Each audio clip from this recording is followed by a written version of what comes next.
আরে high, nail extension করলেও যে কপালে এত কষ্ট লেখা আছে তা জানতাম না।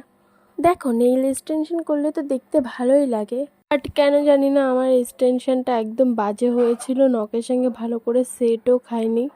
আর এই নেইল এক্সটেনশনের মধ্যে একটি বড় কাহিনী আছে, সেটা বলতে গেলে 1 মিনিটের ভিডিওতে বলা যাবে না। নেক্সট কোনো ভিডিওতে তোমাদের সঙ্গে আমি এই কাহিনীটা শেয়ার করব। আমার এই নেইলগুলো ওঠাতে গিয়ে না আমার জীবন একদম বেরিয়ে গেছে। সবাই তো দেখায় ভিডিওতে কি সুন্দর নেইলগুলো উঠে যাচ্ছে গরম জলে শ্যাম্পু দিয়ে দিলে। তো আমি 10-15 বার হয়তো জল গরম করে দিয়েছি, কিন্তু তারপরেও আমার নেইলগুলো উঠতে চাচ্ছিল না। কি আমার হাত চলে যাচ্ছে গরম জলে হাত দিতে দিতে। কষ্টের পরে কিন্তু আমার নখগুলো উঠেছে এক এক করে। এদিকে কিন্তু আমার নখগুলো পাতলা হয়ে নষ্ট হয়ে গেছে।